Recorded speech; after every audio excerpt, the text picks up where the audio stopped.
පල්ලිය පිරෙන්න සෙනග ඉන්න තැනක හිස් බංගු ගොඩකට 5 දිනක් විතර එක් දේශනා කරනවා කියන එක වෙනම අත්දැකීමක්. නමුත් අද උන්වහන්සේගේ වචනය උන්වහන්සේ මේ පාරසිරික කැළඹීම ASCII මේ මුළු ලෝකයක්ම හෙල්ලිලා තියෙන තැනක ස්වාමීන් වහන්සේගේ වචනය ඔබව මාව මහා පුදුම විදිහට දිරිමත් කරන ගමනක අරගෙන යනවා. ඔබගේ මගේ ජීවිතයේ පදනමේම තියෙන්න ඕන දේ තමයි ස්වාමීන් වහන්සේ ඔබව මාව තෝරගත්තා කියන එක. ඒක අපි දකිනවා ඒක අපි ජෙරමියා පළවෙනි පරිච්ඡේදයේ ජෙරමියා පළවෙනි පරිච්ඡේදයේ 4 වෙනි වගන්තිය. ජෙරමියා පළවෙනි පරිච්ඡේදයේ 4 වෙනි වගන්තිය. අපිට ඊට පස්සේ පූජාවක් නැති නිසා හොඳට වෙලාව තියෙනවා වචනයත් එක්ක ගනුදෙනු කරන්න. 4 වෙනි පරිච්ඡේදයේ වගන්තිය අපි ගමු. සමිඳානන් වහන්සේ මට මෙසේ වදාළසේක කියන්න. සමිඳානන් වහන්සේ මට මෙසේ වදාළසේක. මා නුඹ කුසෙහි පිළිසිඳ ගැනීම ඇති කරන්නටත් පෙර පටන් මම නුඹ කියන්න. මම නුඹ හඳුනාගතමි. නුඹේ උපතට පෙර මම නුඹ කැප කළෙමි. ජාතීන් හට දිවැසිවරයෙකු ලෙස මම නුඹ පත් කළෙමි.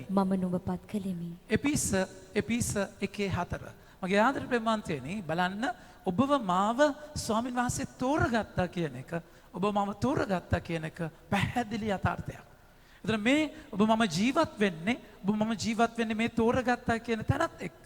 දැන් මේක ඔබගේ ඔළුවෙන් ගියොත් එහෙම ඇයි මම මෙතන ඉන්නේ? මගේ ජීවිතයේ තේරුම කියන එක මට නැති වුණොත් මගේ ජීවිතයේ අයාලේ යනවා මගේ ප්‍රමාදෙනේ. පාපය කියලා කියන්නේ හැමතිස්සම අපි දකිනවා හමාටියා කියලා කියන්නේ missing the focus කියන එක. දැන් ස්වාමින් වහන්සේ ජෙරමියාට කියනවා මම දිවසිවරයෙක් වෙන්න මව් කුස තුල පිරිසිඳ ගන්න කලින් මම ඔබ තෝරගත්තා. උන්වහන්සේ මේ තෝර ගැනීමට කොච්චර බරක් දෙනවද කොච්චර වැදගත්කමක් දෙනවද ඔබගේ මගේ ජීවිතේ මේ ලෝකේ කාර්යය කියන තැනදී. ඒක අපි සති 3-4ක්ම කියුවේ මිදිවත්ත ගැන. ඒ මිදිවත්තට ස්වාමීන් වහන්සේ කැඳෙව්වා. උන්වහන්සේ එක වෙලාවල් වල කැඳෙව්වා. ඊට පස්සේ උන්වහන්සේ මිදිවත්තට සේවයට කැඳවලා උන්වහන්සේ පුතුන් දෙදෙනාට මිදිවත්තට එන්න කියලා කිව්වා. මගේ ආදර ප්‍රමාන්තනේ මේ මිදිවත්තේ අයිතිය ඉල්ලුවා. මේ හැම උපමාවක්ම කතා කරේ ඔබ මම මේ ලෝකේ කරන්න ඕන සේවය. මේක කොච්චර බරපතලයිද? එපිස 1:4 අපි දකිනවා වචනය.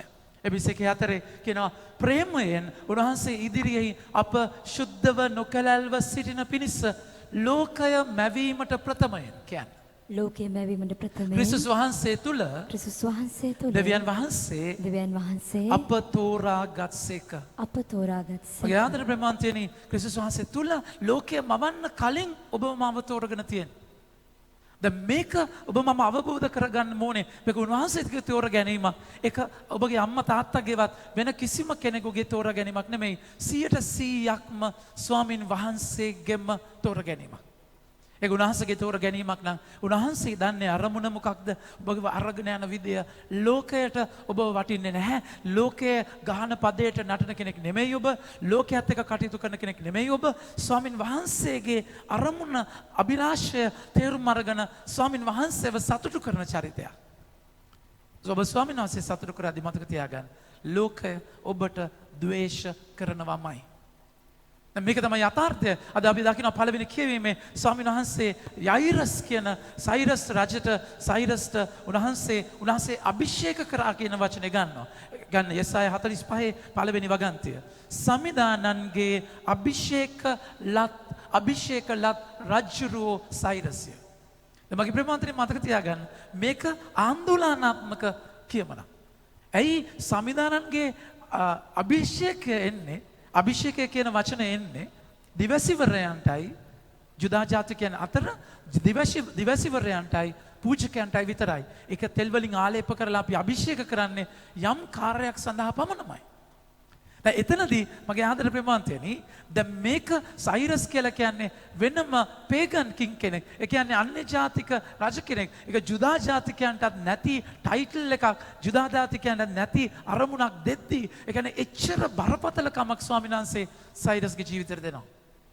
සයිරස්ගේ ජීවිතේ ඒ විතරක් නෙමෙයි කියන්නේ බලන්න උන්වහන්සේ කතා කළ ජාතීන් යටත් කිරීමට රජුරුන්ගේ බලය බිඳලීමට සමිදානෝ ඔහු සහායට ගත්සේක.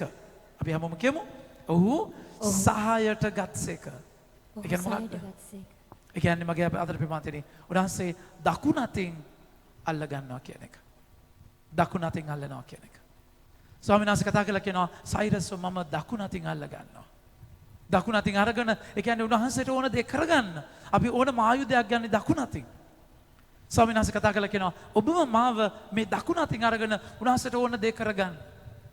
එතනදී ඒ උන්වහන්සේ ඔබ මාව මේකයි මේ කැඳවීමේ තේරුම මේ කැඳවීම තුළ ඔබ මම තේරුම් ගන්නම අවශ්‍ය දේ මගේ ප්‍රමාන්තයනේ. දැන් දකුණ අතින් අල්ලගෙන අරගෙන යද්දී උන්වහන්සේට ඕන දේ කරන්නේ. දැන් මෙතන වචනේ කියලා කියන වචනේ කතා කරලා කියනවා නුඹ ඒ කියන්නේ සයිරස් කතා කරලා කියනවා පස්වෙනි භගන්තිය නුඹ මා නොදන්න නමුත් කියන්න.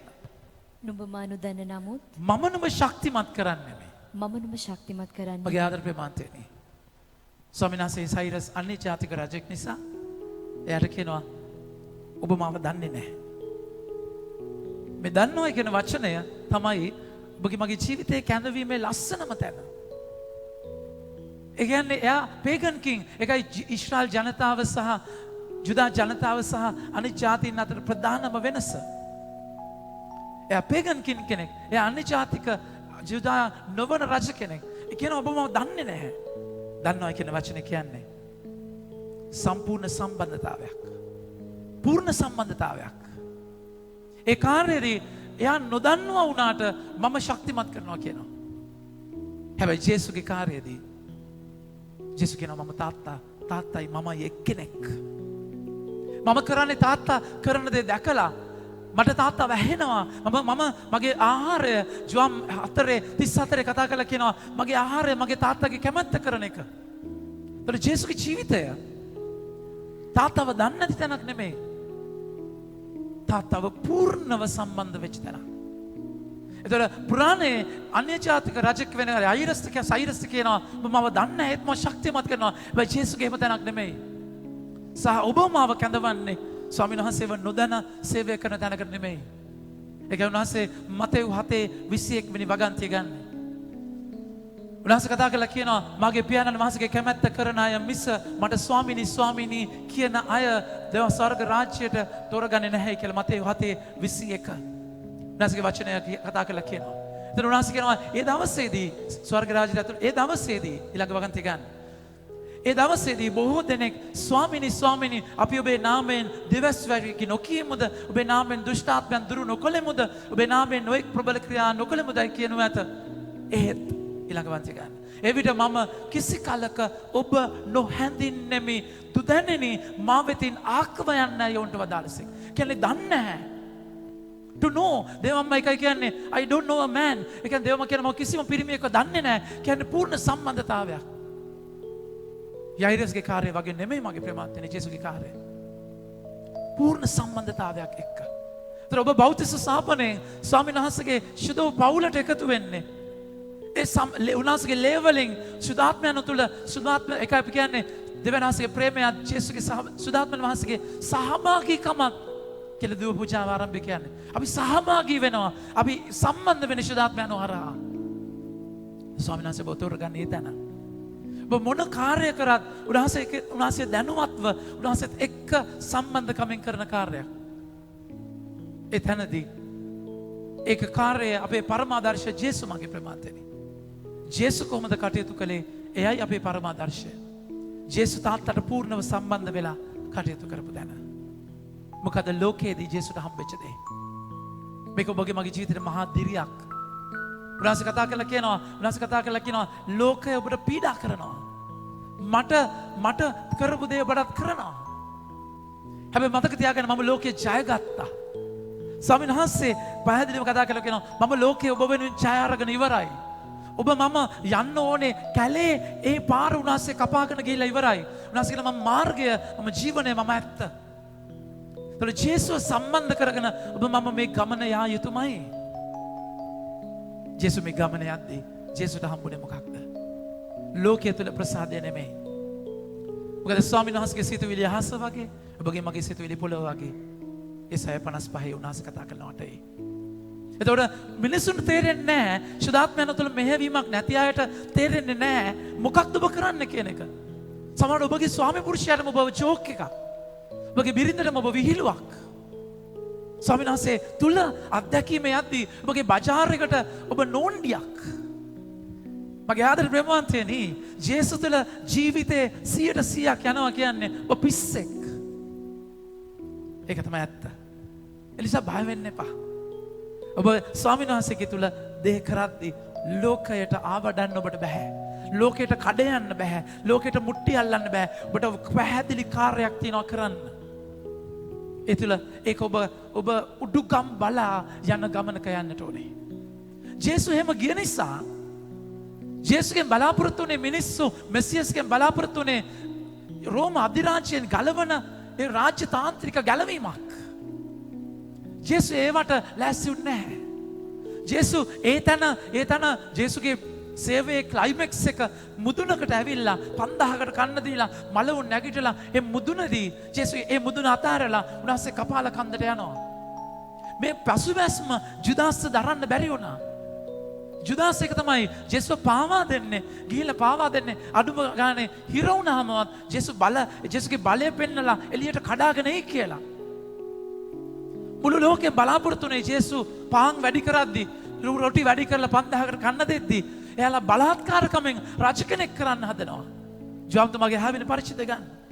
මේක තමයි ලෝකෙට ඕන වෙච්ච උත්තරය ජේසුස්ගෙන්. ජෝම්තුමාගේ හැවෙන පරිච්ඡේදයේ හරිම ලස්සන කතා කරලා කියනවා උන්වහන්සේව මිනිස්සු බලහත්කාරකමෙන් අල්ල 14 වෙනි වගන්තිය 6:14 සමූහයා කියන්න. මේ හාස්කම දුටු කල. ජෝම් 6:14 සමූහයා මේ හාස්කම දුටු කල සැබවටම මෙතුමානෝ කියන්න.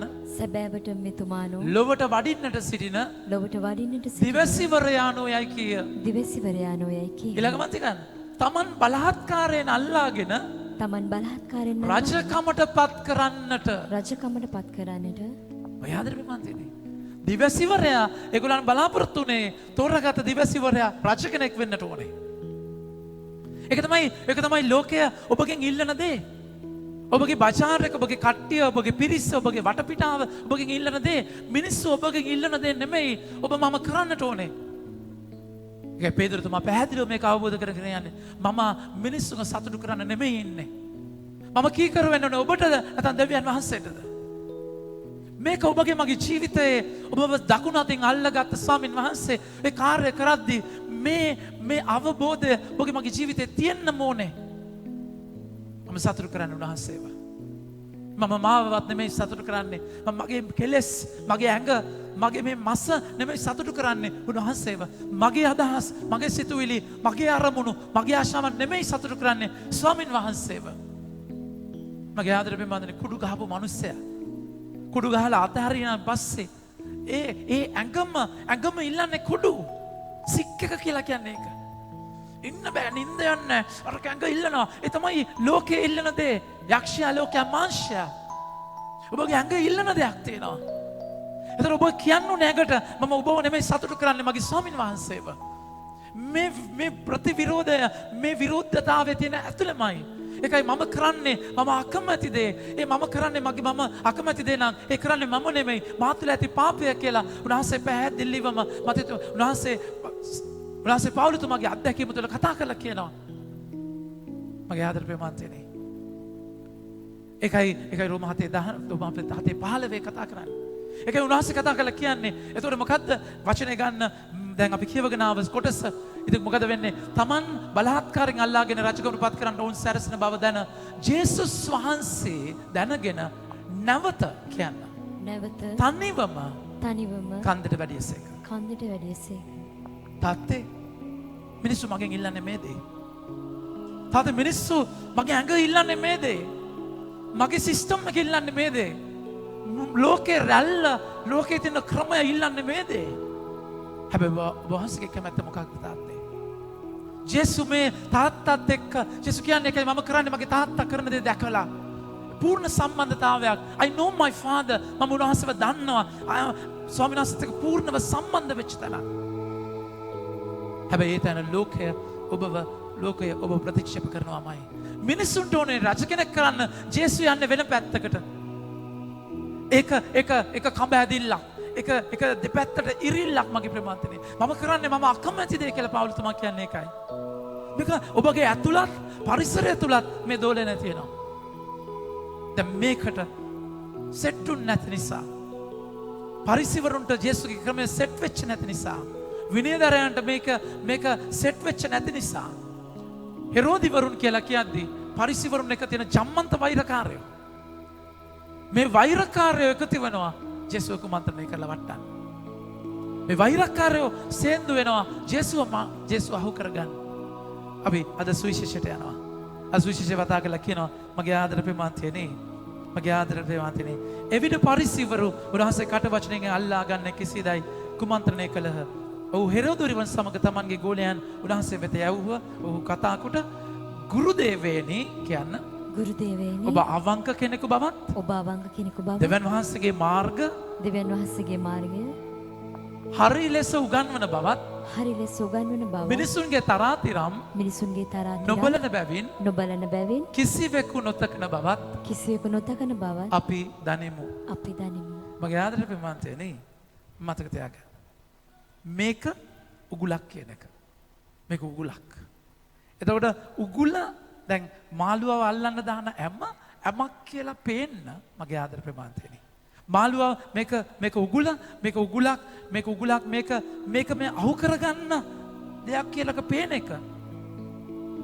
ඒක සුදාත්මයන්ට ලැබෙන්න ඕන දෙයක්. ඒ කියන්නේ ඔබට ඒ කියන්නේ මගේ ප්‍රේමාන්තනි ඔබ අන්ධව ඔබ මේ ලෝකේ බඩගිනි මාළුවානේ හැම කන්නේ. බඩ පිරිච්ච එක හැම කන්නේ නැහනේ. බඩගිනි කාට තමයි ඒක ඒ විදිහට පේන්නේ. ඒතර ඔබගේ ජීවිතයේ හිස්තැනින් තමයි ඔබ රවටෙන්නේ.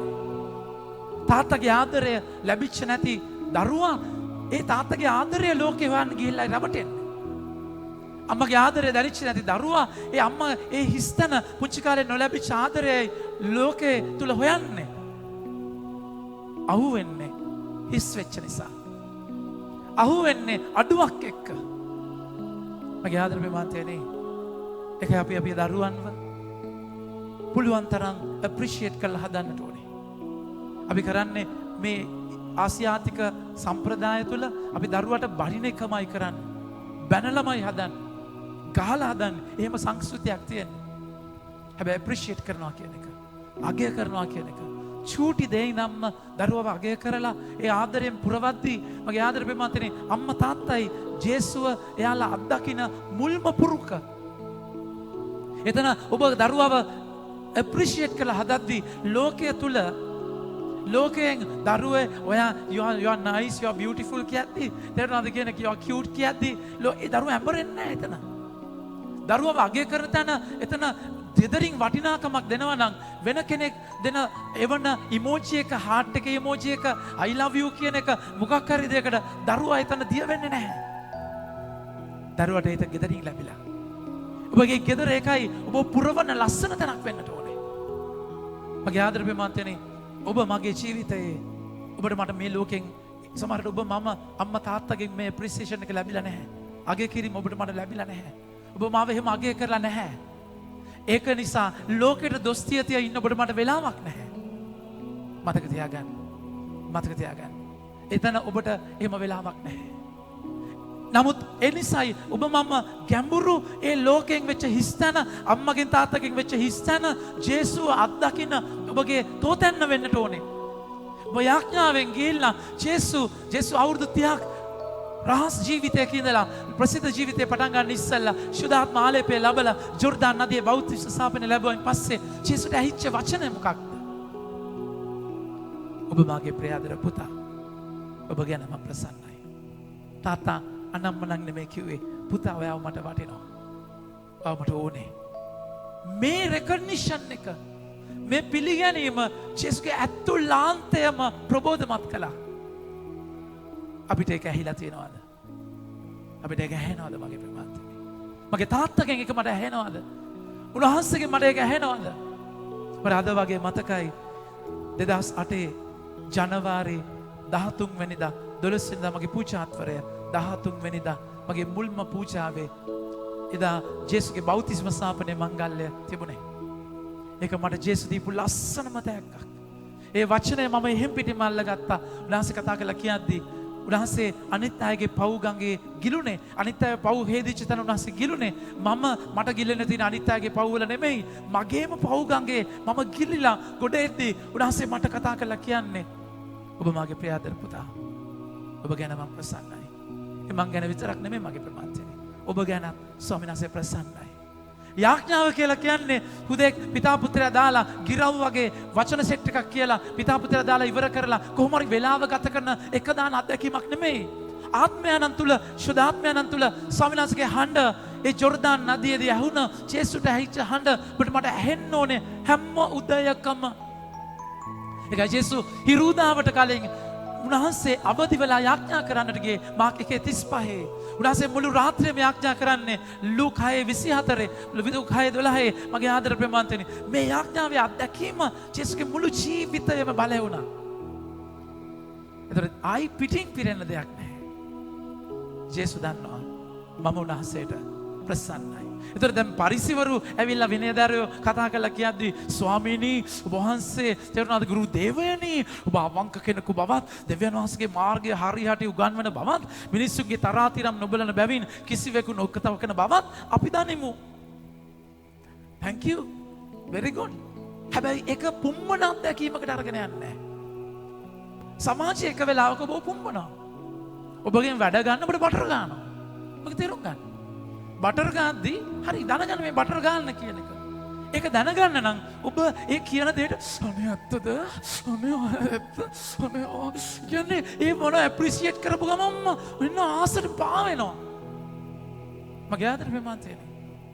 එහෙම තැනක වහල් වෙන්න ඔබ මම හිඟන්න නෙමෙයි. ඒ අගය කිරීම ඔබ ලබන්න ඕන යාඥාව තුළ. හරි මිනිස්සු ඔබ අගය කරද්දී එකෙන් අදහස් කරන්නේ නැහැ මේ පුප්පගෙන ගස්සගෙන යන්න කියන එක. Okay, thank you. Praise the Lord. Fine. හරි. ජේසුස් ඒක යාඥාවට අරගෙන ගිහිල්ලා උන්වහන්සේත් එක්ක සම්බන්ධ වෙනවා. මගේ ආදර ප්‍රේමාන්තයනේ. ජේසු exactly දැනගෙන හිටියා මේ රවට්ටන්න එන්නේ කියලා. අවංකව ජේසු අගය කරපු තැන් ගොඩාක් තිබුණා. හැබැයි මේ රවට්ටන්න එන්නේ. ලෝකයේ තුල ඔබව අවංකව ඔබව අගය කරන ඔබ ගොඩනගන ලස්සන අය ලස්සන දාබර චරිත ගොඩාක් ඉදී. හැබැයි ආසිය ඔබ පාවිච්චි කරන්න ඔබ රවට්ටන්න එන චරිත ගොඩාක් ඉන්නවා.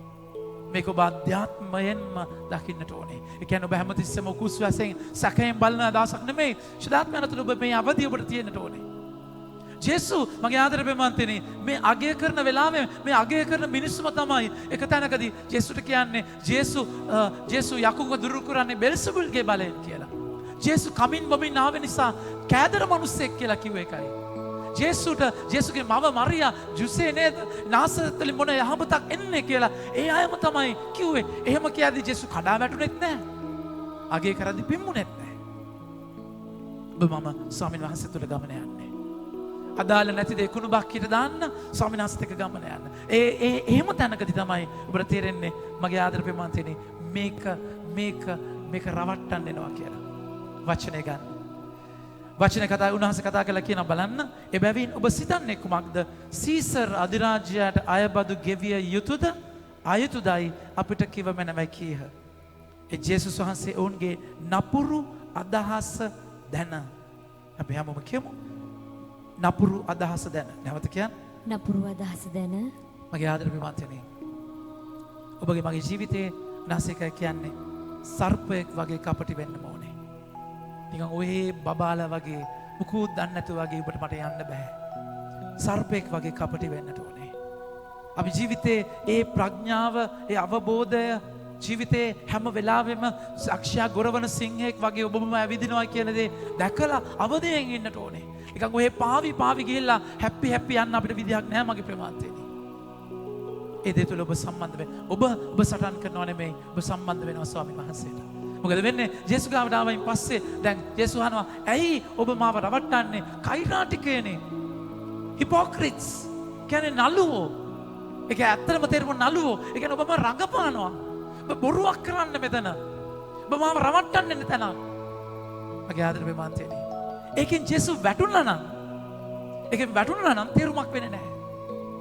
හැබැයි ජේසු ඒ ප්‍රශ්නයට දයාබරව මුහුණ දෙනවා. එලා කියනවා අයබදු ගෙවන්නට ඕනේද? නැද්ද? මේක බරපතල ප්‍රශ්නයක්. මොකද්ද බරපතල ප්‍රශ්නේ? මගේ ආදර ප්‍රේමාන්තයනි අය බදු ගෙවන්න කිව්වොත් මිනිස්සු ජේසුට ගල් ගහනවා. මොකද අය බදු ගෙවන එක තරම් අප්පිරියා දෙයක් නැහැ. තෝරගත ජනතාව ඊශ්‍රායල් ජනතාව රෝමය පහත් ජනතාවක් ඒ අයට බදු ගෙවනවා කියන එක කොහෙත්ම එකක වෙච්ච තැනක් නෙමෙයි. අය බදු ගෙවන්න එපායි කිව්වනම් කෙලින්ම මොකද වෙන්නේ? ජේසුව කම්ප්ලේන් කරනවා ජේසුව අරගෙන ගිහිල්ලා. මොකද හෙරෝදිවරු කොහොමත්ම රෝමයාත් එක්ක ආවඩපු පිරිසක් රෝමයට ගිහිල්ලා කියනවා මෙන්න කැරලිකාරයෙක් ඇවිල්ලා නා බදු ගෙවන්න එපා කියලා. ජේසුව කෙලින්ම මරලා දානවා. දෙපැත්තටම උත්තරයක් නැති හිර වෙච්ච තැනක්. මගේ ආදර ප්‍රේමවන්තනි මතක තියාගන්න. ස්වාමීන් වහන්සේ ඔබගේ මගේ දකුණු අතින් අල්ලගත්තා කියලා. ස්වාමීන් වහන්සේ ඔබ මාව මේ ගමන අරගෙන යන්න තෝරගත්තා කියලා. ඔය වගේ උගතෝ කෝටික ප්‍රශ්න අස්සේ ඔබ මාව හිර වෙන්නේ නැත්තේ නැහැ.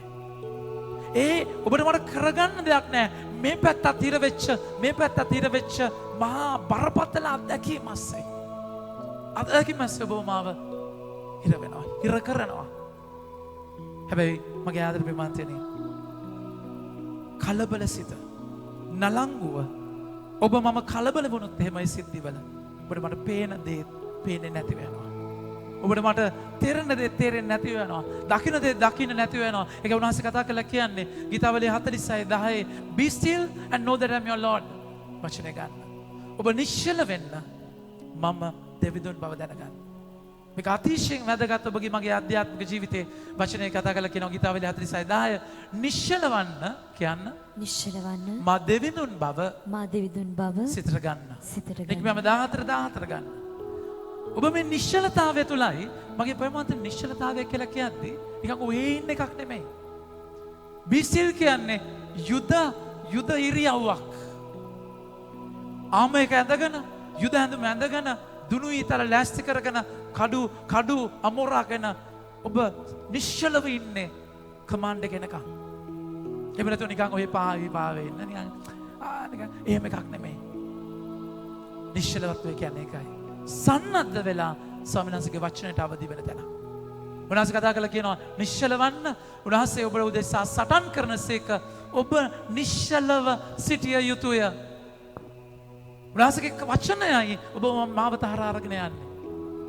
මගේ ආදර ප්‍රේමවන්තනි ජේසු ඒ ප්‍රශ්නය අස්සේ කලබල වෙන්නේ නැහැ. හරියට මගේ ප්‍රේමවන්තනි දාවිද් ගොලියත් ඉස්සරහා කලබලුන්නේ නැහැ වගේ. දාවිද් ගොලියත් ඉස්සරහා කලබලුන්නේ නැත්තේ අඩි 9ක් උසයි. එයාගේ ලයවැස්ම කිලෝ 54ක් බරයි. හෙල්ලේ තුඩ විතරක් කිලෝ 7ක් බරයි. මේ සද්දන්තය ඉස්සරහා මේ කොළු ගැටයා කලබල වෙන්නේ නැත්තේ කොහොමද? මැක්ස් ලුකාඩෝ කියන ගත්කතුවරයා Facing the Giants කියන පොතේ හරි ලස්සනට කියනවා. එයා දෙවියන් වහන්සේ ගැන කතා කරන්නේ වාක්‍ය 6ක් කතා කරනවා. ගොලියත් ගැන කතා කරන්නේ වාක්‍ය 2යි. මාව බලා ගන්න ස්වාමින් වහන්සේ. ඒකයි ඉන්නේ යාවි දැනගෙන හිටියා පුංචි සිද්ධිවල මාත් එක්ක මගේ ස්වාමීන් වහන්සේ ඉන්නවා. දාවිද් පුංචි බැටරි වල අරගෙන නිල් තන ගොල්ලට ගියාම පාලු කරේදී වෘකේ එද්දී එයා මුලින්ම බය වෙද්දී තාත්තා ස්වාමීන් වහන්සේ මගේ ශක්තිය මගේ පලිය මගේ රුදුරු නිමිල මැද අරගෙන යනවා කියන දාවිද් අත්දැක්කා. වග වලසු නැති කුඩ දාවිද් ඒක රැකවරණේ අත්දැක්කා. ඒක දවස් ගානේ අත්දකින්න මිනිස්සයාට ගොලියත්ලා ප්‍රශ්නයක් නැහැ. එහෙම නැත්තම් ගොලියත්ලා එකපාර ආගන්තුක වෙන එකයි ප්‍රශ්නේ ඉස්සරහා කකුල් ගැහිලා වෙවුලලා කලන්තේ දාලා නන්නත්තර වෙනවා. හැබැයි ජේසුත් එක්ක ස්වාමීන් වහන්සේත් එක්ක දවස් ගානේ පෝෂණය වෙන අපි ඒතල ස්වාමීන් වහන්සේට සම්බන්ධ වෙන අපි ලොකු දෙයක් එද්දී බොහොම කැළඹෙන්නේ නැහැ. ඒ පුංචි සිද්ධිය තුළ මාව බලාගත් ස්වාමීන් වහන්සේම කොරෝනා අස්සෙත් මාව බලා ගන්නවා කියලා මම දන්නවා. හැම අරගලයක් අස්සෙම ස්වාමීන් වහන්සේ මාව බලනවා කියලා මම දන්නවා. මගේ ආදර ප්‍රේමවන්තයනි ජේසු දැනගෙන හිටියා මාව උන්වහන්සේ බලා ගන්නවා. ලුක්තුමාගේ 12 වෙනි පරිච්ඡේද 12 වෙනි වගන්තිය. ජේසුගේ අත්දැකීමයි මේ කියන්නේ. උන්වහන්සේ කතා කරලා කියනවා ලුක්තුමාගේ 12 වෙනි පරිච්ඡේද 12 වෙනි වගන්තිය. ඔබ කිව යුතු දේ අපි 11 වෙනි වගන්තියට යමු. ඔවුන් ධර්මශාලාවලද අධිපතීන් හා ආණ්ඩුකාරයන් ඉදිරියටද ඔබ ගෙන යන කල ඔවුන්ට උත්තර දෙන්නේ කියන්න. ඔවුන්ට උත්තර දෙන්නේ කෙසේද කියාවත් කියන්නේ කුමක්ද කියාවත් සිතමින් කරදර නොවන්න. Exactly මේ අත්දැකීම ජේසු වින්දේ. මන්ද වචනේ ගන්න. වචනේ ගන්න. ඔබ කිව යුතු දේ කියන්න. ඔබ කිව ඒ යුතු මොහොතේදීම ඒ මොහොතේදීම ශුද්ධාත්මයන් වහන්සේ ශුද්ධාත්මයන් වහන්සේ ඔබට දන්වනු ඇත. ඔබට දන්වනු ඇත. මගේ ආදර ප්‍රපන්තනේ පුංචි පර්සනල් එක්ස්පීරියන්ස් එකක් තියෙනවා. මේක පෞද්ගලික අත්දැකීමක්. මට මම බ්‍රදර් කෙනෙක් කාලේ දෙවනි අවුරුද්දේ විතර ස්වාමී වෙන්න අවුරුදු 6කට විතර කලින් මට තේරුණා මම මිස්සමක බ්‍රදර් කෙනෙක් කාලේ වැඩ කර ඉන්නකොට එක ගෑන් ළමයෙක්ට මම පිළිබඳ සිතක් ඇති වෙලා කියලා මට දැනුණා. හරිද? දැන් පිළිබඳ සිතක් ඇති වෙලා මට දැන් තේරෙනවා ඇසිරීමෙන් දැන් පොඩ අවුල් වෙලා දරුවා ඉන්නේ. මම කෙලිම කතා කළා පුතේ ප්‍රශ්නයක් නේද? ප්‍රශ්නයක් කිව්වා. මම කිව්වා ප්‍රශ්නේ මම නේද? ඔව් බ්‍රදර් කිව්වා. මම කිව්වා ඉතින් ලොකු කලබලයක් කරගන්න එපා. සාමාන්‍ය හැඟීමක් ජේසුත් එක්ක ඩීල් කරන්න කියලා. දරුවා යවුවා. දවසක් ඊට පස්සේ මගෙන් අහනවා බ්‍රදර් මං දැන් ඒ දරුවා මගෙන් අහනවා මං එයා වගේ කෙනෙක්ට මම කැමතිද කියලා. බල මොකක්ද මේකට දෙන උත්තරේ? කැමති කිව්වොත් මොකද වෙන්නේ? කැමති කිව්ව සීන ලෝකයට යනවා. එහෙම කැමැත්තක් මොකුත් මගේ ඔළුවේ බ්ලැන්ක් ඒ වෙලාවේ. කැමති කිව්වනම් සීන ලෝකයට යනවා. ඊට පස්සේ අකමැති කිව්වනම් එහෙනම් එයාගේ චරිතෙත් එක්ක එයාව කඩාගෙන වැටෙනවා. මම උගතෝ කෝටික ප්‍රශ්නයක හිර වුණා. මොකක්ද කියන්නේ? දැන් ඇතුලෙන් ආයි කනෙක් වෙලා ජේසු මේ දරුවට කියන්න දෙන්න ඕනේ උත්තරේ මට කියන්න. දැන් මේක අර බදු ගෙවනවද නැද්ද වගේම තමයි. බදු ගෙවනවා කිව්වත් අවුල් නැහැ කිව්වත් අවුල්. මම කනෙක් වෙලා මම ඉච්චර ලොකු අත්දැකීමක කලිටියෙත් නැහැ. මම දන්න තරමින් ජේසුට හැබැයි ජපමාලේ මගේ ජීවිතේ මහා පුදුම ආයුධයක්. මම ජේසුගෙන් ඇහුවා ස්වාමීනි මට උත්තරයක් දෙන්න. මොකද්ද මේ දරුවට කියන්නේ? මේක මගේ ගාන දෙනවක් නෙමෙයි වහන්සේගේ ගාන දෙනවා. එතකොට මම කිව්වා පුතේ මම පුංචි කාලේ ඉඳන් ස්වාමි කෙනෙක් වෙන එකටම තමයි ආස වුනේ. ඉතින් මට හිතෙන්නෙම ස්වාමි කෙනෙක් වෙන පැත්ත මිසක් වෙන පැත්තක් මට හිතෙන්නෙම නැහැ කියලා. ඒ කියන්නේ මට කැමතිද නැද්ද කියලා කියනවත් මට සිතුවිලි හිතන්න දන්නේ නැහැ. මම ස්වාමි කෙනෙක් චූටි කාලේ ඉඳන්ම පූජා තමයි තිබ්බේ. සෙල්ලම් කරද්දිත් මාරි බිස්කට් කරන පූජා තමයි තිබ්බේ. ඉතින් අර ලයින් එකෙන්ම හැරෙන්න වෙන පැත්තකින් හිතන්නේ නැහැ කිව්වා. ඉතින් උත්තරේ අරගෙන ඒ දරුවා යන්නම ගියා කිසි ප්‍රශ්නයක් නැතුව. මගේ ආදර ප්‍රේමන්තේනි හැමතිස්සෙම මතක් වෙනවා මේ අත්දැකීම.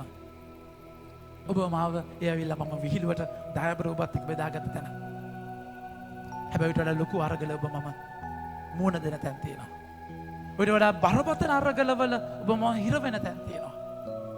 මතක තියාගන්න. හැබැයි ස්වාමීන් වහන්සේ ඔබ මාව ඒ හරහා අරගෙන යනවා. ජේසු දැනගෙන හිටියා ශුද්ධාත්මයන්ෝ කිව යුතු දේ මට දෙනවා. එනිසා මේක ඔබගේ ජීවිතේ එකපාර දඩාන් ගලන්නේ නැහැ. ඒක පුංචි අත්දැකීම් වලින් ගල් කැටවල දාවිද් මුලින්ම මැරුවේ වෘකයන්ව. දාවිද් ගලෙන් ගහලා වලස්සුන්ව මැරුවේ ගොලියත වටන්න ඉස්සෙල්ලා.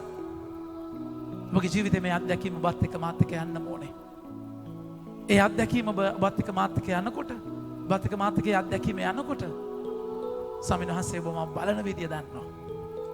යේසු මහා නිදහසක දැන් අරගොල්ලෝ කුසුකුසු ගගා කුමන්ත්‍රණය කරගෙන ප්ලෑන් කරගෙන දැන් බදු ගෙවන දැන් දෙන්නම් කියලා අල්ලගෙන එද්දි ජේසු තාත්තත් එක්ක තාත්තගේ තුරුලේ ඉඳගෙන මහා නිදහසක මං වෙනුවෙන් සටන් කරන උන්වහන්සේ මට මෙතන දඟලන දෙයක් නැහැ කියන එක ජීවිත අත්දැකීමක්.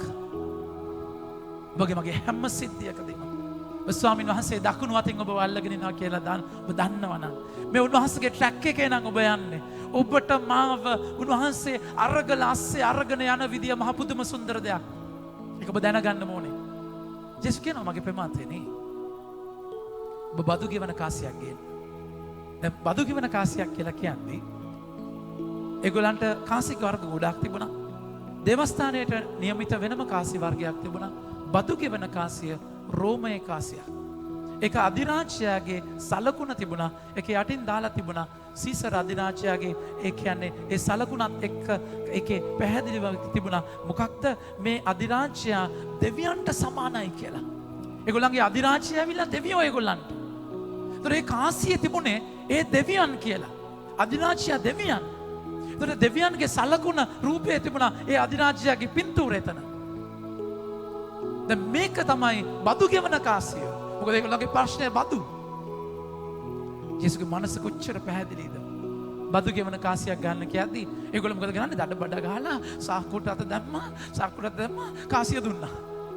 මතක නැහැ මේ දේවස්ථානයේ ඇතුලේ.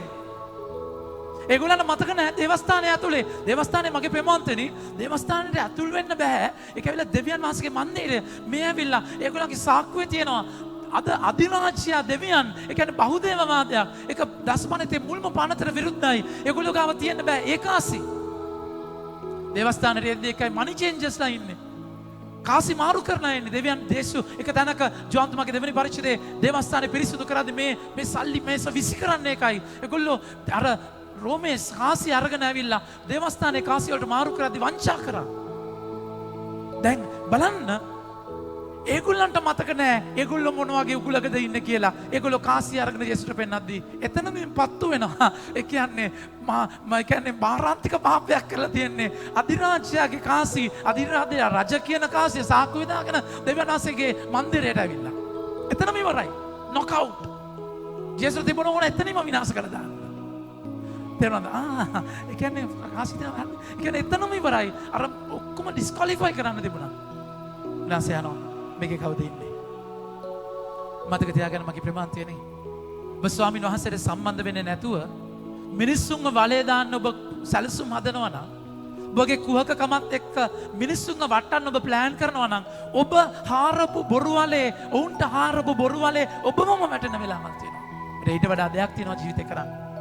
ඊට වඩා අරමුණක් තියෙනවා අපිට මට යන්න. ජේසුස් කියනවා බදුරා කාසිය ගන්න කියලා. ජේසුස් අහනවා මේ කාසිය කවුද ඉන්නේ? කවුද ඉන්නේ? අධිරාජ්‍ය. උන්වහන්සේ කියනවා ඕකේ ඉමේජ් එක අධිරාජ්‍යයගෙන, ඔය ස්වරූපේ අධිරාජ්‍යයගෙන රජුගේ දේ රජුට දෙන්න. හැබැයි උන්වහන්සේ එතන නතර කරන්නේ නැහැ. උන්වහන්සේ කියනවා දෙවියන් වහන්සේගේ දේ දෙවියන් වහන්සේට දෙන්න. මගේ ආදර ප්‍රේමාන්තනේ අද අපි නතර වෙන්නේ, අද අපි අයිති කරගන්නේ මේ දේ. මේ ලෝකයේ දේ ලෝකයට අතාරින්න. උන්වහන්සේ ඒ කාසිය අරගෙන ඒ කාසිය හදන්නේ ඒ පිත්තල නැත්නම් යකඩ රිදී කැටයක් අරගෙන තලලා රවුම් කරලා ඒකේ අධිරාජ්‍යගේ රූපය ඒගොල්ලෝ කොටනවා, හාරනවා, අඹනවා. එහෙමයි කාසිය හදන්නේ.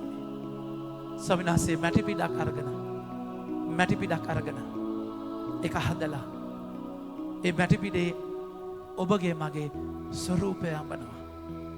ඒකයි මුලින්ම මනුස්සයව දෙවියන් වහන්සේගේ ස්වරූපයට මමනවා කියලා කියන්නේ. දෙවියන් වහන්සේගේ ස්වරූපයට මමන්නේ. ඒ ඔබ මම ස්වාමීන් වහන්සේගේ ස්වරූපයට මවලා තියෙන්නේ. ජෙනසිස් උප්පත්ති 1:26 උන්වහන්සේ දයාබරව අපිට මතක් කරනවා. ජෙනසිස් උප්පත්ති 1:26 වචනය අපි අයිති කර ගන්නවා. බලන්න උන්වහන්සේ කතා කරලා කියනවා. ඉන්පසු දෙවියන් වහන්සේ කියන්න අපගේ ස්වරූපය අනුව අපගේ සමානත්වය ලෙස මනුෂ්‍යයා මවමු. මගේ ආදර ප්‍රේමාන්තයනේ ඔබ මම දෙවියන් වහන්සේගේ ස්වරූපය. රජුගේ කාසියේ තිබුණේ රජුගේ ස්වරූපය රජුට දෙන්න. ඔබ මම දෙවියන් වහන්සේගේ ස්වරූපය. ඔබගේ මගේ ජීවිතයේ අයිති උන්වහන්සේට. ඔබයි මමයි උන්වහන්සේගේ බද්ද. මගේ ප්‍රේමාන්තයනේ බද්ද කියන්නේ ප්‍රතිශතයක් නෙමෙයි. මුළු ජීවිතයම අපි උන්වහන්සේට බද්දක් කරලා දෙමු. උන්වහන්සේගේ බද්ද මමයි. මගේ ආදර ප්‍රේමාන්තයනේ ඔබ මම ණයක ඇති උන්වහන්සේටයි. අධිරාජ්‍ය යටත් විචිතයක් තමයි බදු ගෙවන්න. ඔබ මම යටත් වෙන්නේ ස්වාමීන් වහන්සේට විතරයි. එනිසා මුළු අයිතිය මුළු බද්ද අපි ස්වාමීන් වහන්සේට දෙනවා. උන්වහන්සේට ඔබගේ මගේ ජීවිතයම දෙන්න, රජුගේ දේ රජුට දෙන්න.